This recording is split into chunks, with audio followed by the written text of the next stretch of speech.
Shalom, shalom, and thank you for joining me today in this study titled Purim, Victory Over the Enemy. Since Purim is just right around the corner, I thought I would pull this study out of the archives and dust it off a little bit and present it today because it has a timeless message for all people of faith. As today, more than ever, we're not only as people of faith facing spiritual enemies, but physical ones as well.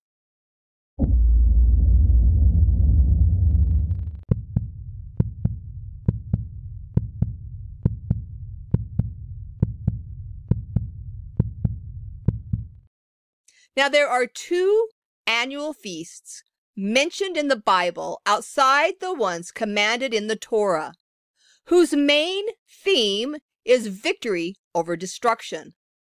And that would be Hanukkah and Purim. Both of them have to do with the victory over a threat to destroy people of faith. In this case, the Hebrew people. Now, because the very word Jews, meaning revere or worship with extended hands, does denote the worshipers of Yah, this phraseology will then replace the word Jews throughout this account of the freeing of Yahuwah's people. Now, the story starts out with the pride of King Ahasuerus' heart rising with the grandeur of his kingdom. It is very interesting to note the Book of Esther opens immediately with the subject of great riches. Esther 1:1-8. This is what happened during the time of Ahasuerus, the same Ahasuerus who ruled over 127 provinces from India to Ethiopia. In those days, when King Ahasuerus sat on his royal throne in the citadel of Susa, in the 3rd year of his reign, he gave a banquet for all of his officials and ministers. The army of Persia and Media and the nobles and governors of the provinces were present, while he displayed the great wealth of his kingdom and the splendor and pomp of his majesty for many days, 180 days in all. When these days were completed, the king gave all the people present in the citadel of Susa, both great and small, a banquet lasting for 7 days in the court of the garden of the king's palace. The garden was decorated with curtains, hangings of fine white and blue linen fastened to silver rings by cords of fine purple linen on marble columns. Couches of gold and silver had been placed in the courtyard on floors of green and white marble, studded with precious gems. Drinks were served in golden goblets, each with a different design, and the royal wine flowed according to the king's bounty. There were no limits on the drinks. The king had given orders to the palace servants that everyone could have as much as they wanted. Such are the crafty schemes of man's evil nature in its quest to trap the flesh into lusting after luxuriant living, leading to an appetite for gold and silver. But it does not stop even when his vaults are full, paving his floors with precious gems. 1 John 2:16. Because all that is in the world, the lusts of the flesh and the lust of the eyes and the pride of life, is not of the Father, but is of the world. 2 Peter 2:10. And especially those who walk according to the flesh in the lust of uncleanness and despise dominion. They despise Yahuwah's authority. They are darers, self-pleasing, not trembling in blaspheming glories, speaking evil. Galatians 5:16. I say then, walk in the Spirit, and you shall not fulfill the lusts of the flesh. Of course, when we speak of man's evil nature, it is really the natural man, what the Bible calls the flesh, as opposed to the spirit. Everything about the flesh is self-focused. Indeed, to walk according to the flesh really means to walk with self as the dictator, as it is human nature when we do not have the Ruach HaKodesh to lead us. In short, the natural man uses himself as an indicator of his own truth. He has no concept that truth is found in a source outside of himself, and that he has no say about it. Romans 8, starting with verse 12. Therefore, brothers, we are not to be debtors to the flesh, to live according to the flesh. For if you live according to the flesh, you shall die. But if you, through the Spirit, mortify the deeds of the body, you shall live. For many, as are led by the Ruach HaKodesh, they are the sons of Yahuwah. For you have not received the spirit of bondage again to fear, but have received the spirit of adoption, by which we cry, Abba, Father. Now, the word for led in this passage means to be governed. Paul is talking about whether we are governed by our old natural self, the flesh, or whether we are being governed by the Ruach HaKodesh, the Holy Spirit. The brutal truth is, if you and I are governed by our emotions and allow them to frame our perspective and direct us, or even allow them to masquerade as the voice of Yahuwah to us, then we are walking according to the flesh. Why? Because our emotions are part of the flesh. They are what leads, what governs our natural self. Continuing with Esther, when King Ahasuerus made an extravagant 7-day feast, and on the 7th day commanded his queen, Vashti, to appear before him. Now, according to the Targum, she was to appear before the king naked, wearing only her royal crown. Esther 1:10. On the 7th day, the king commanded the 7 ministers of state who served him to bring Vashti before him, wearing her royal crown, in order to display her beauty to the people and nobles, for she was lovely to look at. Now, the Art Scroll commentary on Esther states, wearing the royal crown, that is, only the royal crown, unclothed, so her true beauty to be appreciated. Now, Queen Vashti symbolizes the worldly churches that have been summoned to appear before Yahuwah completely naked. That is, they must leave all their Babylonian garments, gods, and idols outside. This is the very first of the 10 commandments Yahuwah handed down to Moses. Queen Vashti, as well as the worldly churches, refused to appear naked before the king. The churches continued to cling to the gods of their flesh, covered in their Babylonian garments.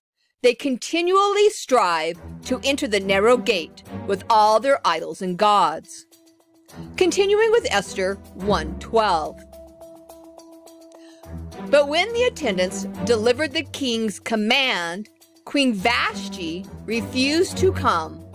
Then the king became furious and burned with anger.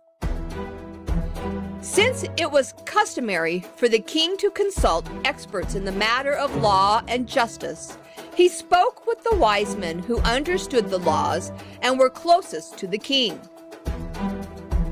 According to the law, what must be done to Queen Vashti, he asked. She has not obeyed the king's command. Verse 16, then Memucan told the king and the officials, Your Majesty, Queen Vashti has not only done wrong to the king, but also to your officials and everyone else in all the provinces. For the queen's conduct will become known to all the women, causing them to look with contempt on their husbands by saying, King Ahasuerus commanded Queen Vashti to be brought in to his presence, but she refused to come. This very day, the noble ladies of Persia and Media, who have heard of the queen's behavior, will rebel against the king's officials, and there will be no end of contempt and wrath. If it pleases the king, let a royal decree go out from him, and let it be written among the laws of the Persians and the Medes, so that it can never be altered, that Vashti is never again to come before the king. When the edict made by the king is proclaimed throughout the length and breadth of the kingdom, all women, high and low alike, will give honor to their husbands. The advice pleased the king and the officials, and the king did as Memucan proposed. To each of the royal provinces he sent a message in the language and the system of writing of that province, proclaiming that every man should be ruler over his own house. In Yahuwah's kingdom order, the man is head and ruler over his home and family. He is the protector of his house from the world. In today's world, men's headship has been disgraced, to say the least. Vashti, representing the worldly churches, disobeyed her husband's command and was never again allowed to come into the presence of the king. Now the stage must be set for the events taking place in the Book of Esther and why it is so significant for our day. Let us go to the 2nd chapter of Esther, which gives a vivid outline of the events taking place. Esther 2:12. And when the turn of each young woman had come to go in to King Ahasuerus, after she had been purified 12 months, according to the law of the women, for so the days of their anointing were done, 6 months with oil of myrrh, and 6 months with sweet odors, and with perfumes of the women. Verse 13, and in this way the young women came to the king. Whatever she desired was given to her to go with her out of the house of the women to the king's house. She went in the evening, and on the next day she returned to the second house of the women, into the hand of Shaashgaz, the king's officer who kept the concubines. She did not come into the king any more unless the king delighted in her and she was called by name. And when the turn of Esther, the daughter of Abihail, the uncle of Mordecai, who had taken her as his daughter, had come to go into the king, she asked nothing but what was chosen by Haggai, the king's officer, the keeper of the women. And Esther had favor in the sight of all who looked on her. And Esther was taken to King Ahasuerus into his royal house in the 10th month, which is the month of Tebeth, in the 7th year of his reign. The king loved Esther above all the women, and she rose in grace and favor in his sight more than all the virgins. And he set the royal crown on her head and made her queen instead of Vashti. And the king made a great feast to all of his princes and his servants, Esther's feast. And he ordered a release for the provinces and gave gifts according to the state of the king. Now a virgin must complete purification before coming into the presence of the king. She is then escorted into the king's presence by one of the king's ministers of state. After this interview, she is escorted out of the presence of the king, never to return unless the king is pleased with her and calls her by name.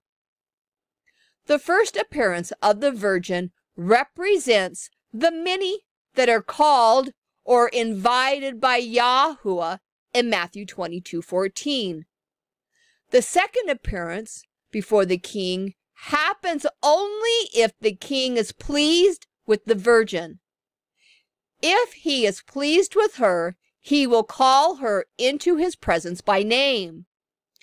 They represent the chosen of Matthew 22:14. Just like Queen Vashti, everyone have been invited, but they refused to come at the appointed time, giving excuse after excuse as to why they cannot come into the king's presence at that time. Matthew 22:1-14 tells it like it is. Matthew 22, starting with verse 1. Yahshua spoke to them in parables, saying, "The kingdom of heaven is like a king who prepared a wedding feast for his son. He sent his servants to those who had been invited to the feast to tell them to come, but they refused to come. Just like Queen Vashti, they must come naked, without any of their gods. The king summoned her, and she refused to come." Matthew 22:4. Then he sent some more servants and said, "Tell those who have been invited that I prepared my dinner. My oxen and fattened cattle have been butchered, and everything is ready. Come to the wedding feast." But they made light of it and went on their own ways. Some went to their farms and some went to their places of business. The rest seized the servants, abused them, and then destroyed them. This made the king so furious that he sent an army to destroy those murderers and burn down their city. Then he said to his servants, "The wedding feast is ready, but those I invited are not worthy." The king was not pleased with them, therefore he did not call them by name. "You go then unto the outer reaches of the ways, and as many as you should find, invite to the wedding feast." Now this word invite is kaleo, meaning to call, bid, whose surname was called. Matthew 22:10. So the servants went out into the highways and gathered all the people they could find, not only the upright, but also the wicked. Then the wedding hall was filled with guests. But when the king came in to inspect his guests, he saw a man there not dressed in a wedding garment. So in other words, he had on a Babylonian garment instead. He was dressed and covered by all his god coverings. Then he said to him, "Fellow, how did you get in here without a wedding garment?" But the man was speechless. Then the king said to his servants, "Bind him hand and foot and cast him out into the outer darkness, where there will be weeping and gnashing of teeth. For many are invited, but few are chosen." Yahuwah's elect are called by name. Taken with Esther, the king puts the royal crown on her head and raises her up to the position of queen. Now the king commands a lavish feast to be held to celebrate his marriage to Esther. Purim was the season for giving of gifts, and the gift that Yahuwah gives are gifts of the Spirit. The king plans a wedding feast for his coming marriage and then commands that a release, a day of rest, be given to all those districts throughout the land. Then the king gives gifts from his royal bounty. Yahuwah gives spiritual gifts for the purpose of building up the body of Yahshua. When the elect give Yahuwah the gift of their heart, they are led by the Spirit, by the Ruach HaKodesh, rather than their flesh. Then Yahuwah is pleased with them and calls them into his presence by name and bestows gifts on them from his bounty.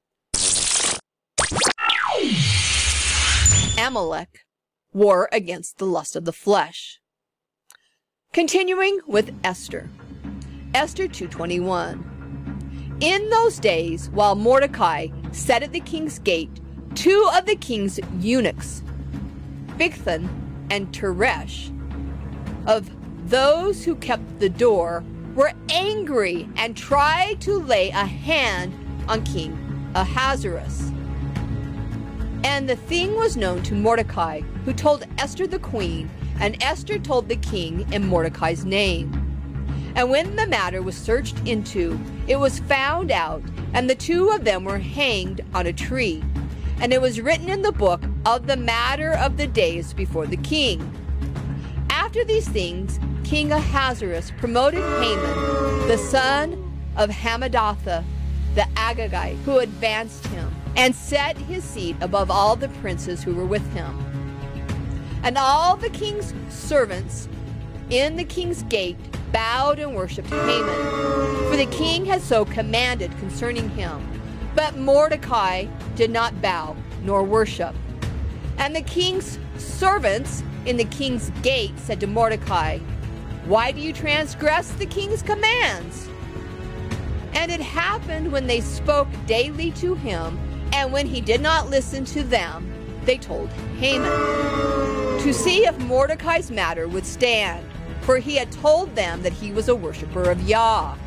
And when Haman saw that Mordecai did not bow nor worship him, then Haman was full of wrath. And he scorned to lay hands only on Mordecai, for they had revealed to him the people of Mordecai.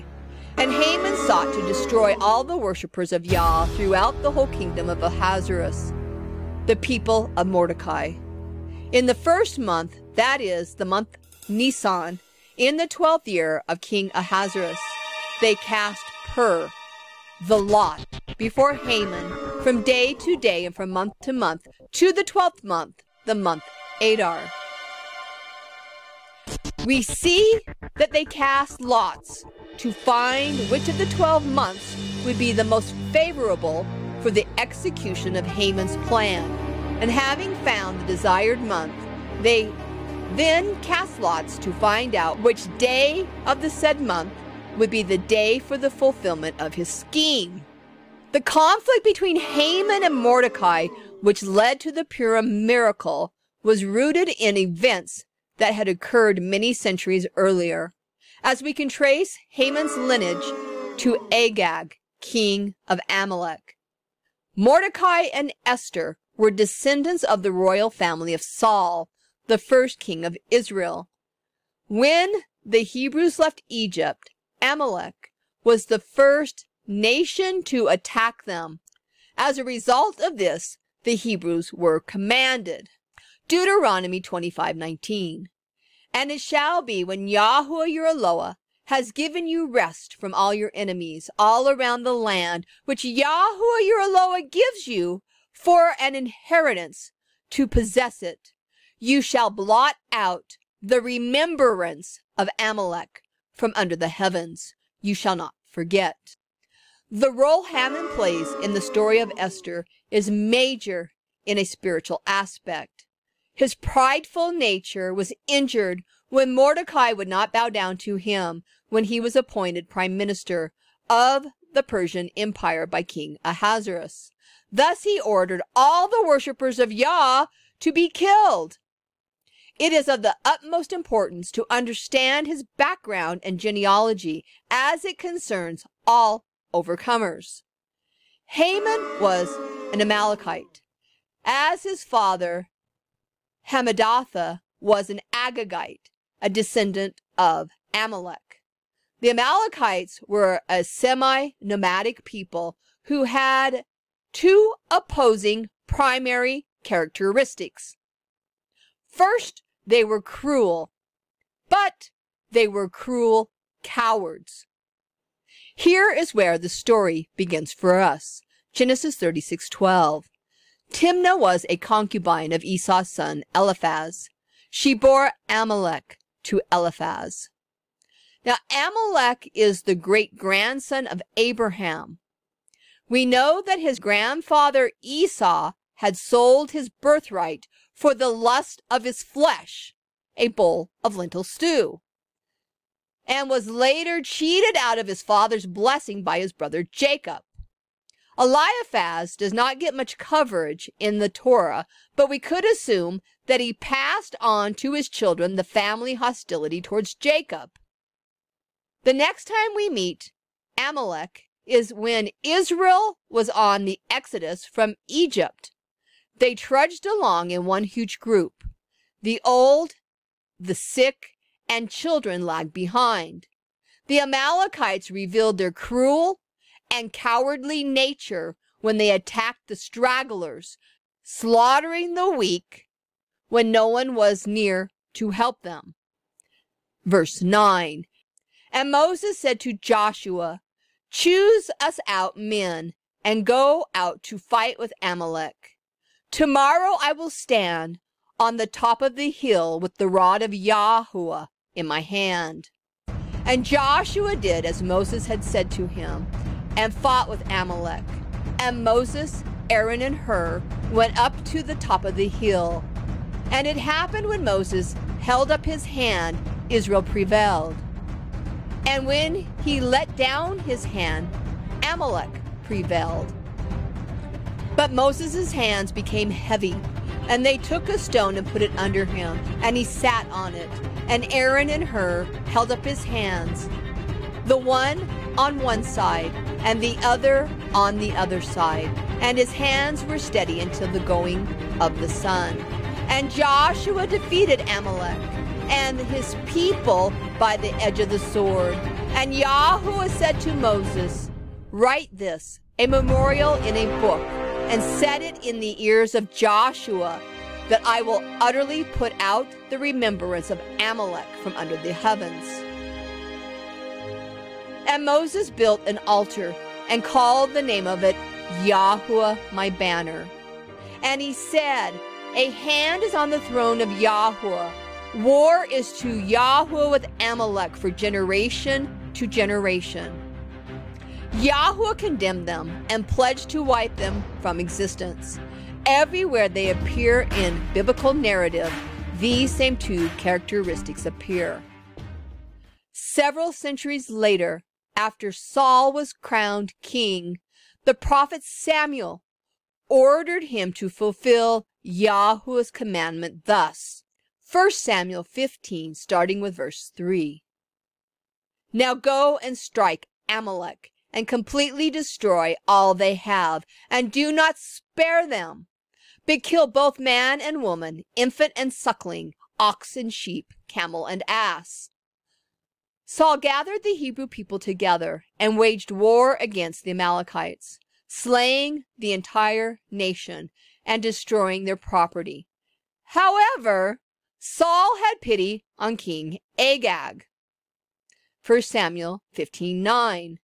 But Saul and the people spared Agag, and the best of the sheep, and of the oxen, and of the fatlings, and the lambs, and all that was good, and would not utterly destroy them, but everything that was vile and refuse, that they destroyed utterly. Verse 26. And Samuel said to Saul, I will not return with you, for you have rejected the word of Yahuwah, and Yahuwah has rejected you from being king over Israel. When Yahuwah ordered King Saul to slay all the Amalekites, Saul disobeyed and let King Agag live. The prophet Samuel severely chastised Saul for his misguided pity and killed the Amalekite king himself, but not before the king had an opportunity to return home and father a child. Haman was a direct descendant of King Agag. The Amalekites are defined as the people are king over themselves, All the wicked of the world are Amalekites, doing what is right in their own eyes, continuing to serve the lusts of the flesh.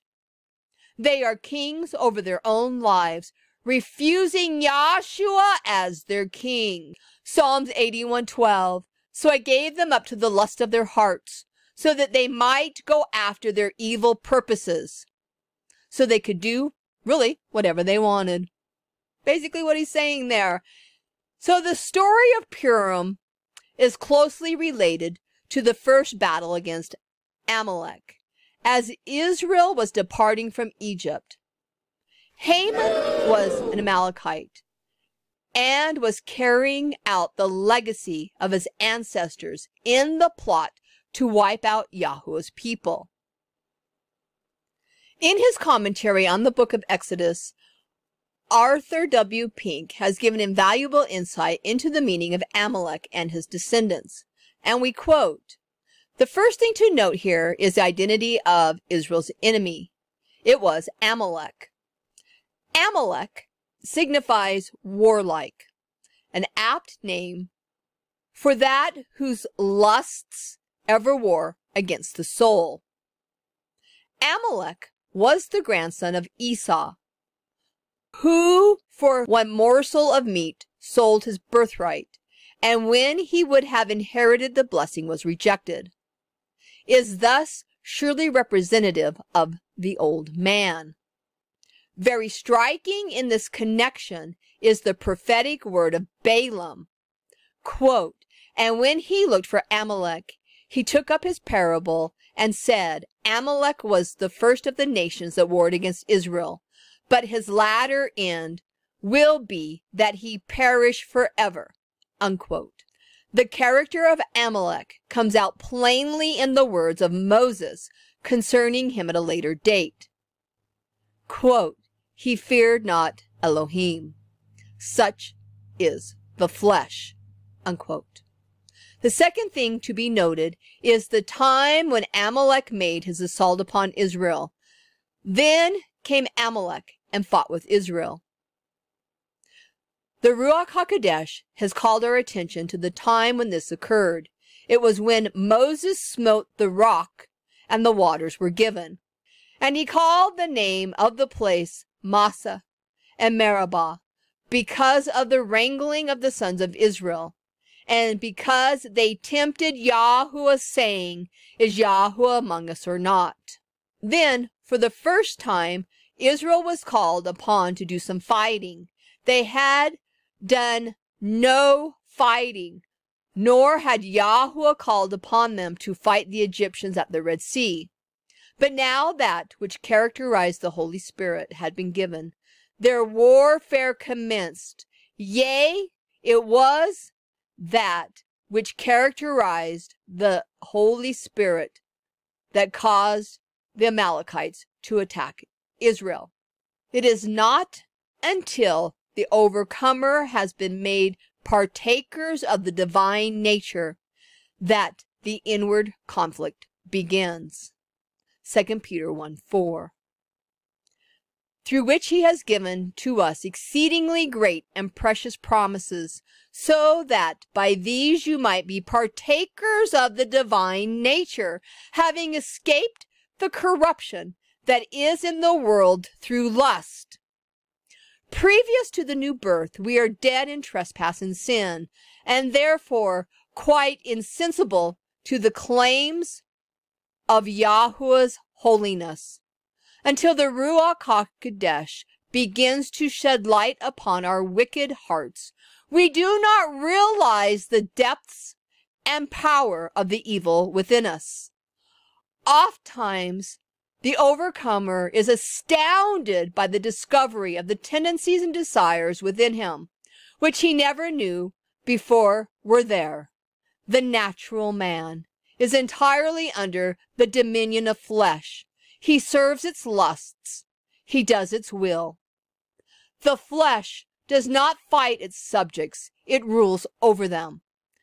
But as soon as we receive the new nature, conflict begins. People tell me how they start to read the word and they just fall asleep. or they can't concentrate. This is a spirit. This is a spirit that controls our flesh. It is striking to note that it was not Israel who attacked Amalek, but Amalek that attacked Israel. The new nature in the believer delights to feed upon the word, to commune with Yahuwah, and to be engaged with spiritual things. But the flesh will not let him live in peace. The devil delights to rob the believer of his joy and works upon the flesh to accomplish his evil designs. In Deuteronomy, we see where all of Israel is gathered in the land of Moab, ready to cross over the Jordan into the promised land. Moses is giving them last-minute instructions for capturing and living in the land. Yahuwah gives a direct command that one of the conditions of taking the land is to kill all of the Amalekites. Jordan is from the Persian word yar, meaning year, and Dan, meaning river. Thus it is the year river. It can also be interpreted as the year of Dan. That is the year of judgment. It is the river of death, the river of judgment. This is the river which the overcomers must cross over to enter the promised land. The Jordan River, the river of judgment, is one of overcoming of the lusts of the flesh, where we must die to self, slaying our worldly lusts. In order for the mighty Jordan to stand up so that we may cross over, we must cross at the exact appointed time that Yahuwah has established. We read in Numbers 14 where Israel refused to enter the land at the time Yahuwah had appointed, because they feared men over Yahuwah, and were cursed to wander through the wilderness for 40 years before they were allowed to enter. And judgment shall roll down as water, and righteousness, that is justice, as an impassable rushing stream. The Jordan River is this impassable rushing stream that floods over during the time of harvest, sweeping away anyone who has come at the wrong time. Water denotes the word of Yahuwah. The word is sharper than any two-edged sword and will destroy all who reach out and touch it without the blood covering of the Messiah Yahshua. He is that miracle which makes the waters of the Jordan stand up, so we can cross through the waters of the word without being destroyed. The Greek apocryphal Book of Esther also speaks of this never-failing river. From the Greek version of Esther, which contains the additional chapters 11, 2 through 11. In the second year of the reign of the great king Ahasuerus, on the first day of Nisan, Mordecai, the son of Jair, son of Shimei, son of Kish, of the tribe of Benjamin, had a dream. He was a worshiper of Yah, residing in the city of Susa, a prominent man who served at the king's court. This was his dream. There was noise and tumult, thunder and earthquake, confusion upon the earth. Two great dragons came on, both poised for combat. They uttered a mighty cry, and at their cry every nation prepared for war to fight against the nation of the just. Now this points back to the Battle of Armageddon found in Revelation 16. And it was a day of darkness and gloom, of tribulation and distress. Evil and confusion lay upon the earth. The whole nation of the just was troubled. dreading the evils in store for them, and they prepared for death. When they cried aloud to Yahuwah, and in answer to their cry, and there appeared a great river, a flood of water from a little spring. The light came and the sun arose. The lowly were exalted and devoured the mighty. Baruch Hashem. When we arrive at the Jordan River to cross over into the land of the living word, the land of Debar, we discover that there is no way to cross over except through the Messiah Yahshua. One cannot swim over. No ship can carry us across. It is indeed an impassable river. We must overcome the lusts of the flesh, those Amalekites that are continually warring against us. They must be eliminated from our lives, as they are gods that are forbidden to enter the presence of Yahuwah. Saul's mistake in his dealing with Amalek lay in the following of the dictates of his own self-reasoning. For example, he saved the herds in order to offer them as sacrifices to Yahuwah, under the mistaken impression that this service would fulfill Yahuwah's intentions more completely.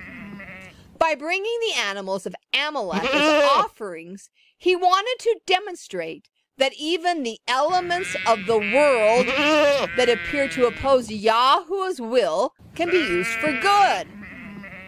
This rationale, though worthy, ran contrary to the explicit instructions Yahuwah had relayed through his prophet. Thus Samuel replied to Saul, "To obey is better than a sacrifice." Yahuwah's will is infinite and cannot be grasped by our limited intellects. Approaching him with self-reasoning alone leaves room for error.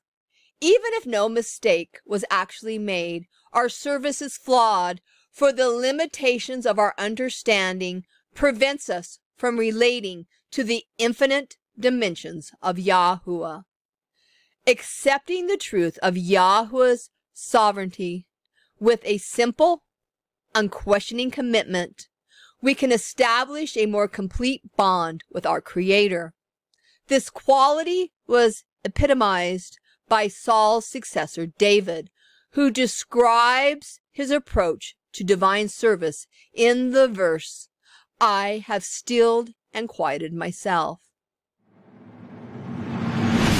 The plot thickens.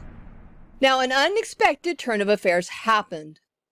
On that night between Esther's first and second banquet, the king was having trouble sleeping, and he commanded his man to bring the Book of Records of the Chronicles and read therefrom. Esther 6, starting with verse 1. On that night could not the king sleep, and he commanded to bring the Book of Records of the Chronicles, that they were read before the king.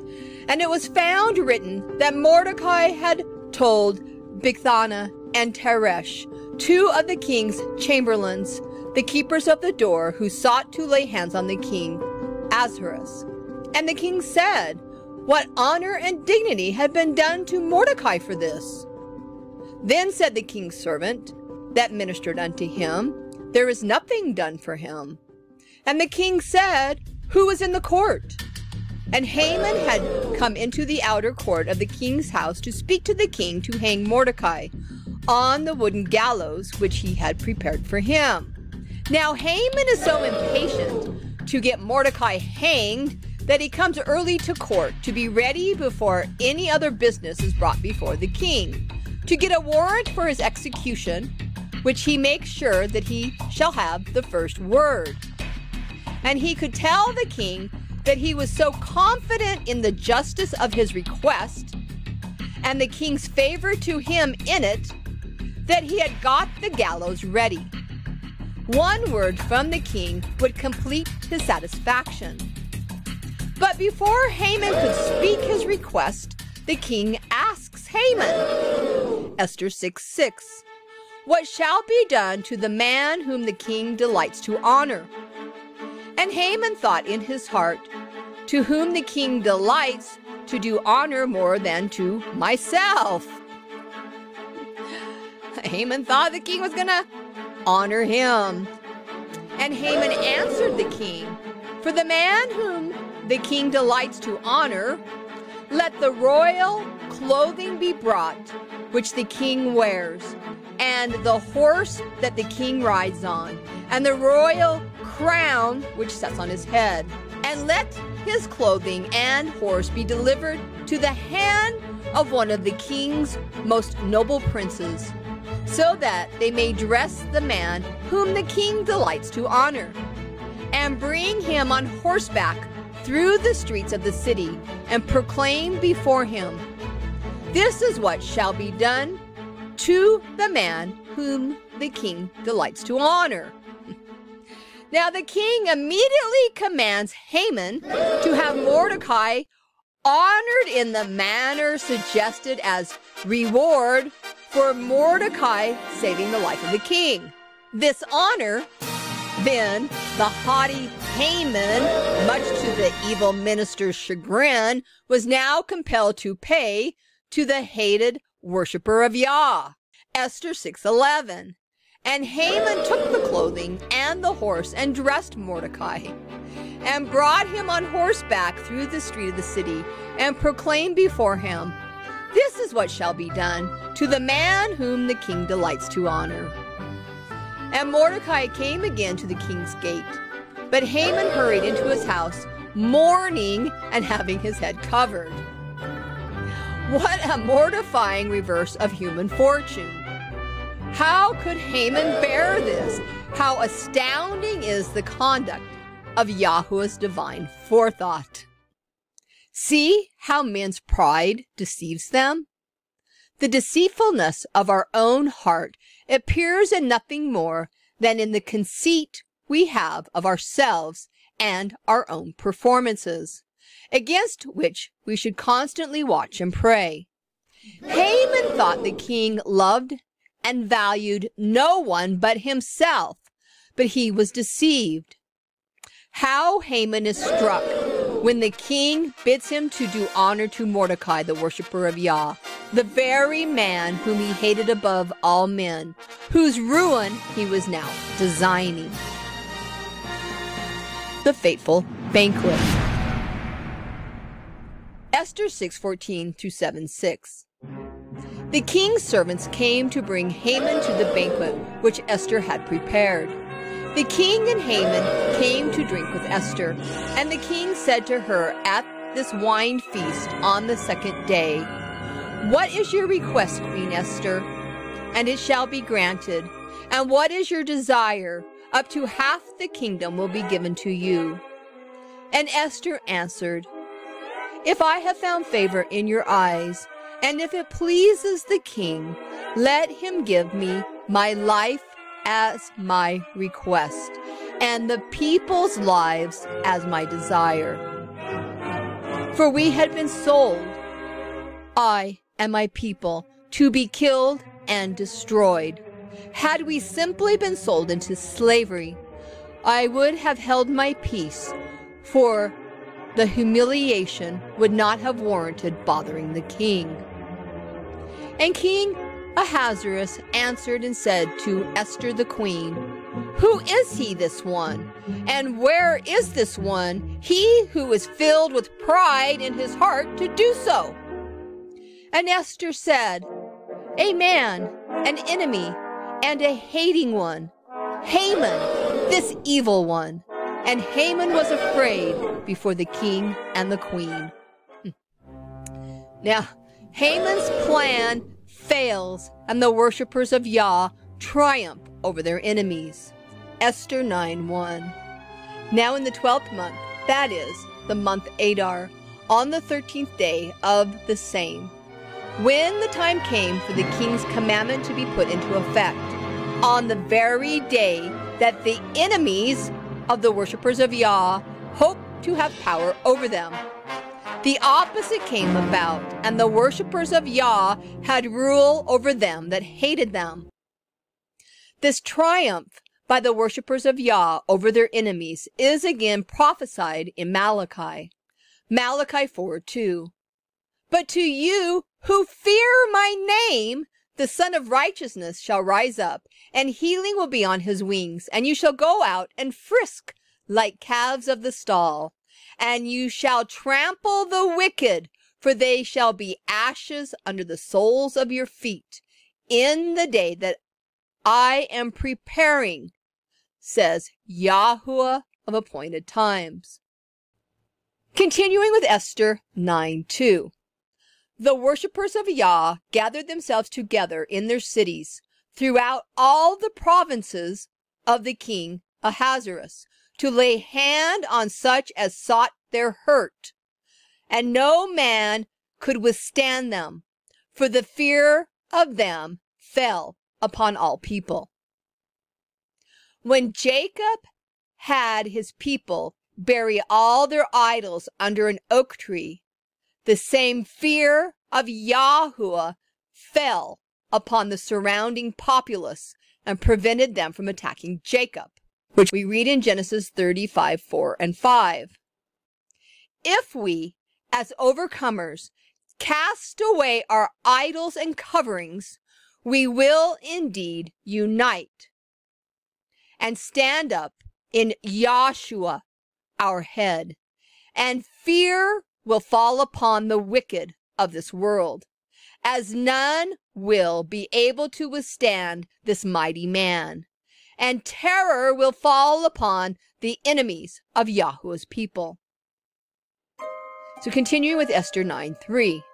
And all the rulers of the provinces and the lieutenants and the deputies and the officers of the king helped the worshippers of Yah, because the fear of Mordecai fell upon them. For Mordecai was great in the king's house. His fame, his reputation spread throughout all the provinces, and he became more and more powerful. When Israel was oppressed by bitter bondage in Egypt, Yahuwah heard the cry of his people. In the same way, Yahuwah will hear the cry of his people that are in bitter bondage this very day.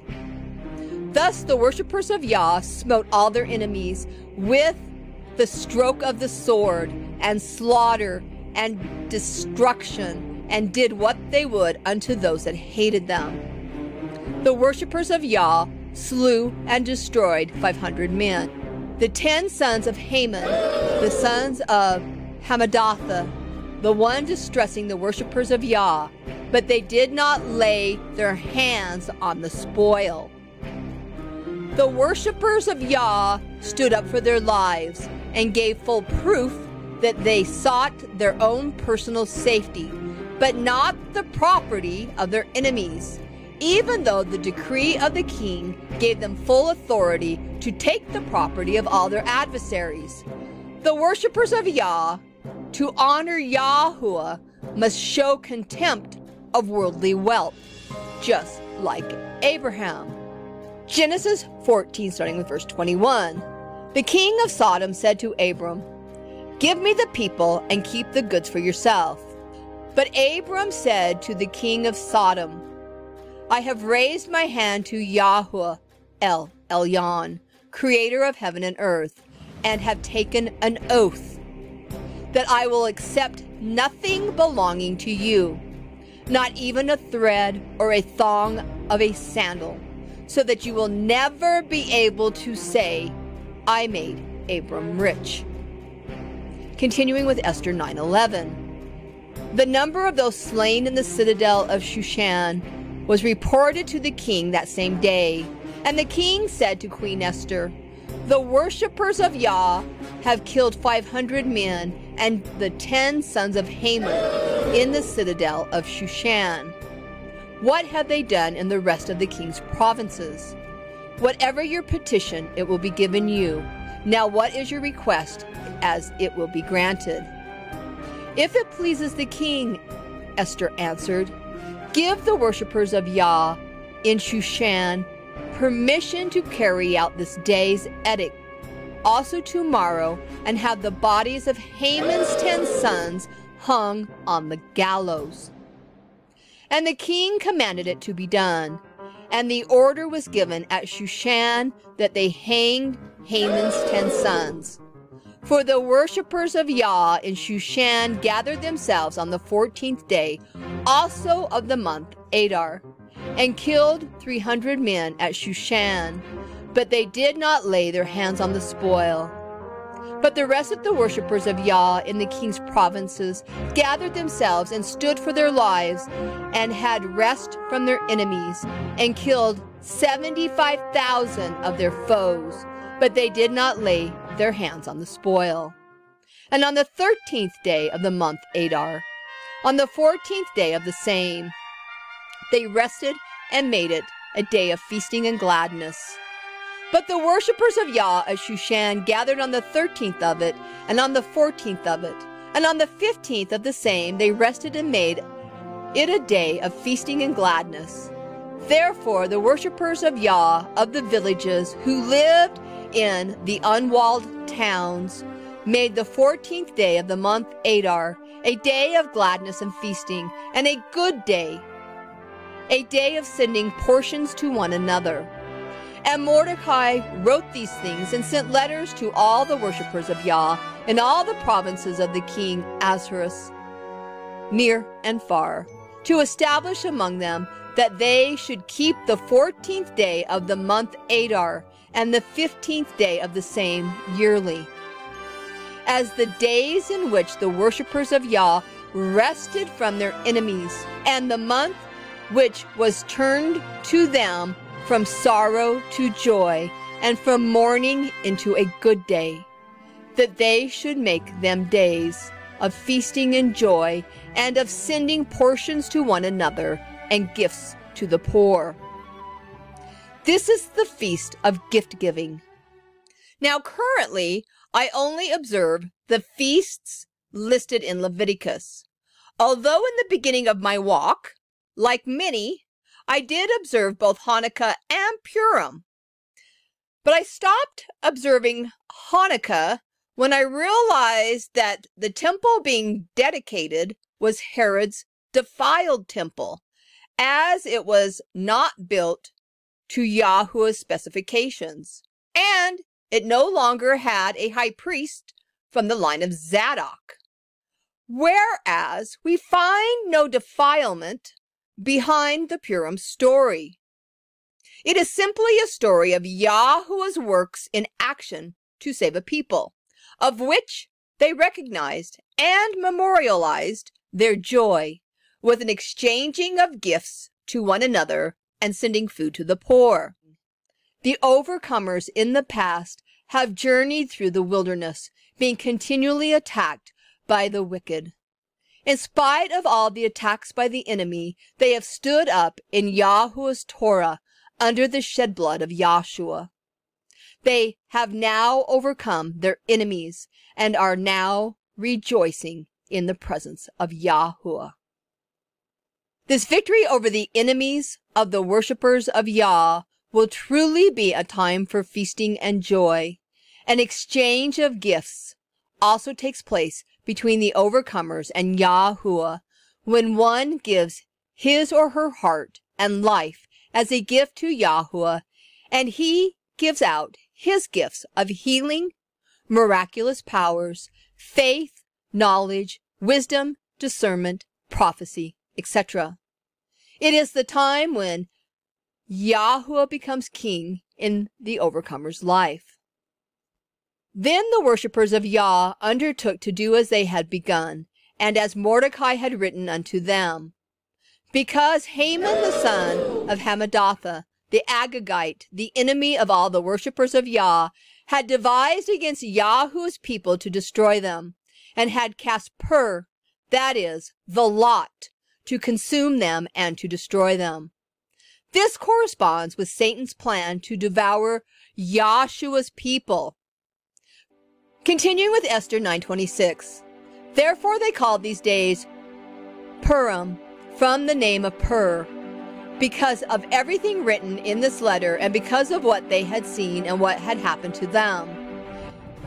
Verse 31, in order to confirm these days of Purim in their set times, according as Mordecai, the worshipper of Yah, and Esther the queen had ordered them, and as they had decreed for themselves and for their seed, the matters of the fastings and of their cry. Verse 32, and the order of Esther confirmed these matters of Purim, and it was written in the book. All Yahuwah's overcomers are searching for the day when they will receive rest from their enemies, the day when their sorrow will be turned into joy and their mourning will be turned into a day of celebration. This day of celebration is reflected in the feast of Purim.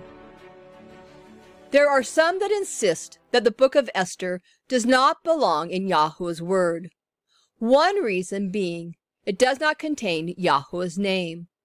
The very fact that the book does not contain Yahuwah's name makes it very clear that it applies to our modern time, when Yahuwah has hidden his face from the world. The Art Scroll Masorah series on Purim states, where is Esther alluded to in Torah? In the verse, and I will surely hide my face on that day, Deuteronomy 31:18. In Esther's lifetime, Yah seemingly diverted his attention from Israel because of their evil ways. But through the efforts of Mordecai and Esther, his presence was revealed when he saved Israel from Haman's evil plot. Thus, the scriptural book that relates the Purim story is called the Revelation, from the Hebrew Haggalah, to uncover, of that which was concealed. Unquote. None of the events of the Esther story are miraculous per se.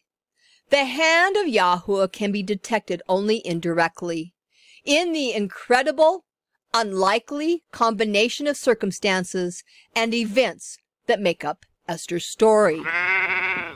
There is a special Hebrew term to describe the sort of miracle the Purim story represents. Nistar, a term that translates literally concealed miracle, stepping beyond the intellect. To achieve complete service of Yahuwah, we must rise above our own intellectual limitations. Amalek causes doubt and hesitation, which cools the enthusiasm of our service to Yahuwah. Victory in our inner war with Amalek means devoting ourselves to Yahuwah's service without reservation, observing the Torah with diligence and enthusiasm that is not confined by our reason. For indeed, Mordecai and Esther showed a complete, unquestioning commitment to Yahuwah's will, even when challenged by the severest conditions. They encouraged their fellow worshippers of Yah to turn to Yahuwah in teshuvah, in repentance, and strengthen their observance of the Torah, even while under threat of Haman's decree. There are plenty of fronts from Satan to sidetrack us from concentrating on the real message of the Book of Esther. However, there is much to glean from this Purim holiday. Purim is about the ancient part of Satan's war, which focuses on cutting off the worshippers of Yah from its redemptive destiny. Haman did not plot to simply assimilate the worshippers of Yah into worldly preoccupation, but to physically destroy the worshippers of Yah. Man, woman, and child, it did not matter. None were to be precluded. The festival of Purim derives its name from the lots cast by Haman, for this is not some incidental detail in the story of Purim, but the single event that most expresses what Purim represents. Just as with Cain and Abel, or Jacob and Esau, it is the fundamental fate of Yahuwah's lot as to whether we are chosen vessels of righteousness or vessels of wrath. Our bond with Yahuwah, a bond not touched by limitations of mortal life, is a bond as free of cause and motive as the free falling lot. The miracle of Purim was Yahuwah's declaration of his supreme choice of Israel. Yet it was a miracle wholly garbed in Yahuwah's way of circumstance or natural arrangement. In other words, everything happened quite naturally. Esther's beauty pleased Ahasuerus, and he made her his queen. Mordecai happened to overhear a plot to kill Ahasuerus, and later the event was remembered by the king on one sleepless night. Esther contrived Haman's fall from grace in the royal court, had him hanged, and maneuvered Mordecai into his vacant position, and so on. But it is for this very reason that Purim is the greatest of miracles, a miracle in which Yahuwah's order is not controlled, outwitted, or superseded, but in which Yahuwah used natural order itself as an instrument of the miracle. This is the conclusion of this study today on Purim. And I pray that Yahuwah's blessings and mercy be upon you as we give all praise and glory to the Most High. And until we meet again, I'm going to wish you Shalom. Shalom. Shalom, shalom.